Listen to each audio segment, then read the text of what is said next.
Welcome back to our channel guys. ఈరోజు నేను మీకొక స్టోరీ చెప్తాను. దీన్ని ఇంగ్లీష్‌లో మనం ఎలా చెప్తాం? I'm about to share a story with you. I'm about to share a story with you.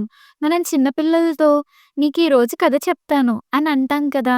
దాన్ని మనం ఇంగ్లీష్‌లో I'm about to share a story with you అని అంటాం.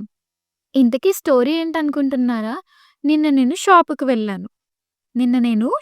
వెళ్ళా. I headed to the shop yesterday. I headed to the shop yesterday.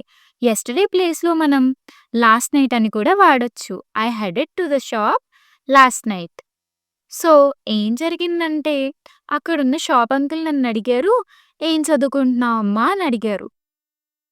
మనం కూడా ఎవరినన్నా ఏం చదువుకుంటున్నారు అని అడగడానికి what is your educational background అని అడగొచ్చు. What is your educational background? లేదు అంటే what is your academic qualification అని అడగొచ్చు. What is your academic qualification? లేదు అంటే which degree are you perceiving అని అడగొచ్చు. Which degree are you perceiving? Perceiving అంటే ఏం చేస్తున్నావు అన్న దాంట్లోకొస్తది. ఏ డిగ్రీ చేస్తున్నావు అని అనడానికి which degree are you perceiving అని అడగొచ్చు.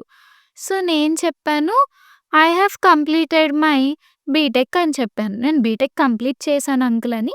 I have completed my BTech అని అన్నాను.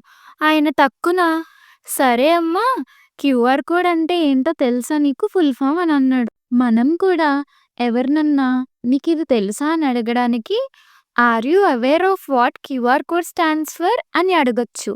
Are you aware of what QR code stands for అని అడగొచ్చు. లేదు అంటే do you know what QR code stands for అని అడగొచ్చు.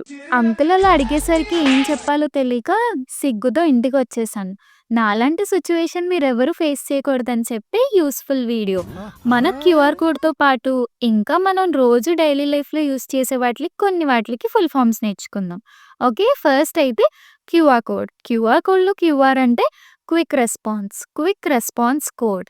అలాగే ఏటీఎం అంటే automated teller machine. Automated teller machine. మనందరికీ పాన్ కార్డ్ ఉంటది. కానీ పాన్ ఫుల్ ఫార్మ్ ఏంటో మనెవ్వరికీ తెలీదు. పాన్ అంటే permanent account number. Permanent account number. ఈ మధ్య మనం కేవైసీ ఎక్కువ చేస్తూ ఉంటున్నాం. అందులో కేవైసీ అంటే ఏంటి? Know your customer. Know your customer. And ఇంకొకటి మనం ఇప్పుడు పేమెంట్స్ చేయాలంటే మోస్ట్‌లీ యూజ్ చేసేది యూపీఐ. యూపీఐ అంటే unified payments interface. Unified payments interface. ఈ జనరేషన్‌లో ఈఎంఐ కట్టకుండా మనం ఏవి కొనుక్కోలేం. ఈఎంఐ అంటే equated monthly instalment. Equated monthly instalment. అలాగే మనం బ్యాంకుల్లో చూస్తూ ఉంటాం ఐఎఫ్ఎస్‌సి కోడ్ అని చెప్పేసి.